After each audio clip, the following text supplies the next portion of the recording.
Jemaat yang dikasih Tuhan, selamat berjumpa kembali dalam renungan harian Gereja Toraja hari Jumat tanggal 3 Oktober 2025. Firman Tuhan yang akan kita baca dan renungkan pada pagi hari ini dari Yeremia pasalnya yang ke-52 ayat 12 sampai dengan ayatnya yang ke-23. Sebelum kita membaca dan merenungkan firman Tuhan, mari kita berdoa. Bapa kami yang di surga, terima kasih atas kasih dan penyertaan-Mu sepanjang malam yang kami lewati, sehingga pagi ini kami akan keadaan merenungkan firman-Mu. Tuntun kami dengan Roh Kudus-Mu, sehingga kami dimampukan untuk memahami firman-Mu dan kami lakukan dalam kehidupan kami. Berfirmanlah Tuhan, karena kami anak-anak-Mu siap mendengarkan. Di dalam nama Yesus kami berdoa. Amin. Yeremia pasalnya yang ke-52 ayat 12 sampai dengan ayatnya yang ke-23. Firman Tuhan berkata, pada tanggal 10 bulan kelima tahun ke-19 pemerintahan Nebukadnezar Raja Babel, datanglah ke Yerusalem Nebuzaradan, kepala pasukan pengawal yang melayani Raja Babel. Ia membakar rumah Tuhan, rumah raja, dan semua rumah di Yerusalem. Semua rumah pembesar dibakarnya dengan api. Semua tembok sekeliling kota Yerusalem dirobohkan oleh seluruh tentara Kasdim yang menyertai kepala pasukan pengawal itu. Sebagian dari rakyat yang paling melarat dan sisa-sisa rakyat yang masih tinggal di kota itu, serta para pembelot yang menyeberang ke pihak Raja Babel, dan para tukang yang tersisa dibawa ke pembuangan oleh Nebuzaradan, kepala pasukan pengawal itu. Hanya beberapa orang melarat dari negeri itu ditinggalkan oleh Nebuzaradan, kepala pasukan pengawal itu, untuk menjadi penggarap kebun anggur dan penggarap ladang. Juga tiang-tiang tembaga di rumah Tuhan dan kereta-kereta penopang dan laut tembaga yang ada di rumah Tuhan dipecahkan oleh orang Kasdim, dan seluruh tembaganya diangkut ke Babel.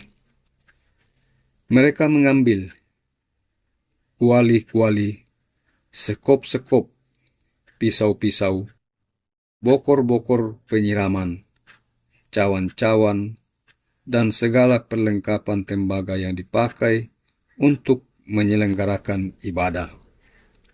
Juga bejana-bejana, tungku-tungku perbaraan, bokor-bokor penyiraman, kuali-kuali, kandil-kandil, cawan-cawan, dan piala-piala, segala yang dari emas ataupun dari perak, diambil oleh kepala pasukan pengawal itu.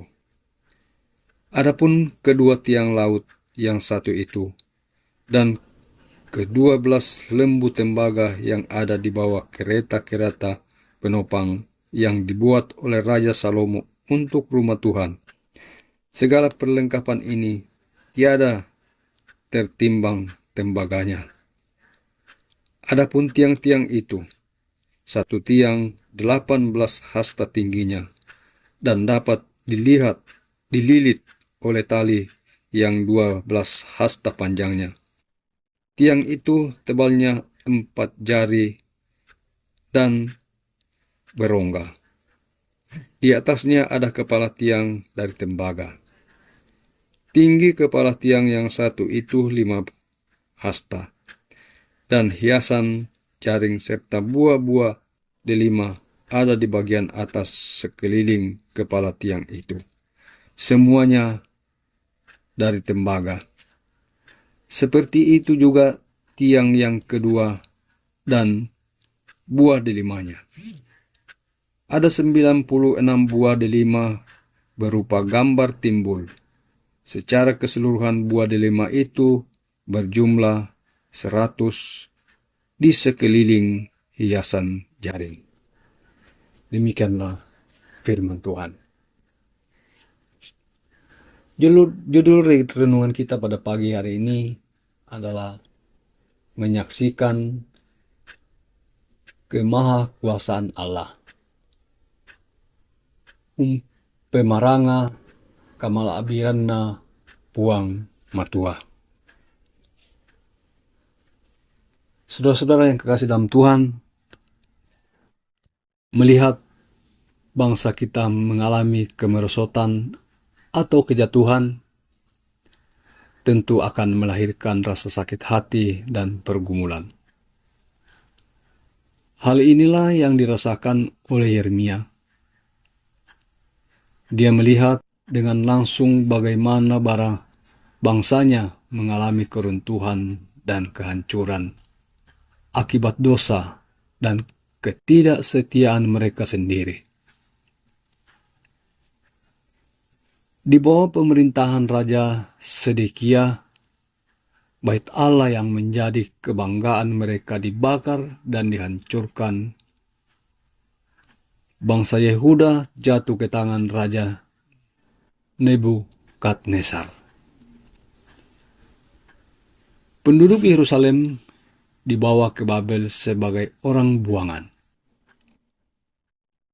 Yeremia merasakan kesedihan yang luar biasa, sehingga meratapi situasi yang sedang dialami oleh bangsanya itu.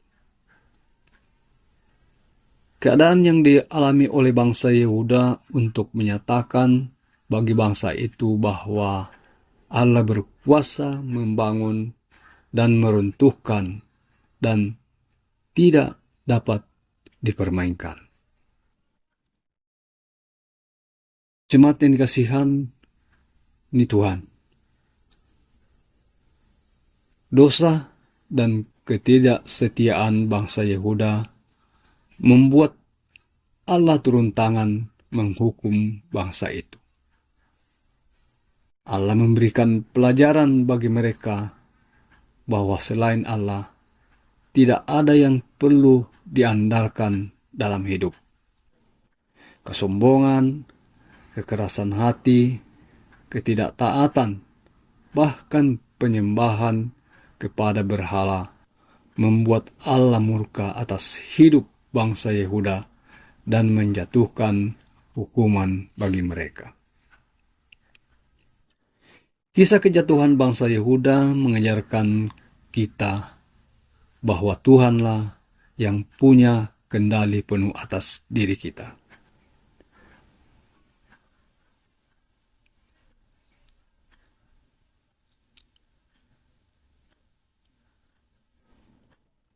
Dia yang berkuasa menciptakan, membangun, menghidupkan, bahkan ia sanggup meruntuhkan sebuah bangsa. Tuhan ingin kita hanya mengandalkan Dia dalam hidup tanpa berharap kepada kekuatan-kekuatan lain di luar Allah. Dialah yang menjadikan kita, dan oleh karena kasih-Nya kita dimungkinkan menapaki hidup ini. Dialah Allah yang kudus, yang memiliki kuasa untuk mengampuni dan menyelamatkan umat dari dosa. Oleh karena itu, mari hidup dengan senantiasa menyaksikan bahwa Allah kita adalah Allah yang Maha Kuasa dan Maha Kasih. Amin. Mari kita berdoa. Bapa yang Maha Baik, terima kasih atas firman yang telah Engkau perdengarkan kepada kami. Biarlah firman ini menjadi pedoman dalam langkah hidup kami. Biarlah Roh Kudus-Mu yang menolong kami, sehingga kami dimampukan untuk memahami firman-Mu ini dan kami lakukan dalam kehidupan kami. Kami berdoa untuk perjalanan hidup kami hari ini, kami serahkan ke dalam tangan-Mu. Biarlah Tuhan yang menyertai kami dan memberkati kami. Apapun yang kami lakukan hari ini, kami lakukan hanya untuk Tuhan. Berkati kami dalam pekerjaan kami masing-masing. Berkati anak-anak kami yang dalam pendidikan. Berkati orang tua kami yang dalam masa usia emasnya. Biarlah Tuhan yang menyehatkan, menguatkan orang tua kekasih kami ini. Saudara-saudara kami yang dalam pergumulan, baik itu yang sakit, baik di rumah sakit ataupun di rumah, Tuhan berkati setiap usaha yang dilakukan lewat perawatan dokter, lewat obat-obatan, semuanya itu kami serahkan ke dalam tangan-Mu. Anak-anak kami juga yang dalam cari pekerjaan, Kau buahkan jalan, tunjukkan jalan bagi mereka sehingga dapat memperoleh pekerjaan itu karena kuasa-Mu, karena pertolongan-Mu. Tuhan kami dalam surga, kami bersyukur bersama dengan saudara-saudara kami yang dalam pertambahan usia, baik itu pernikahan, perkawinan, ataupun kelahiran. Biarlah Tuhan yang menyempurnakan sukacita mereka karena pertambahan usia mereka. Tuhan kami dalam surga, inilah doa kami, dan sambut kami yang memohon kepadamu di dalam nama Yesus yang telah mengajar kami berdoa. Bapa kami yang di surga, dikuduskanlah nama-Mu, datanglah kerajaan-Mu, jadilah kehendak-Mu di bumi seperti di surga. Berikanlah kami pada hari ini makanan kami yang secukupnya, dan ampunilah kami akan kesalahan kami, seperti kami juga mengampuni orang yang bersalah kepada kami. Dan janganlah membawa kami dalam pencobaan, tetapi lepaskanlah kami daripada yang jahat, karena Engkaulah yang punya kerajaan dan kuasa dan kemuliaan sampai selama-lamanya. Amin.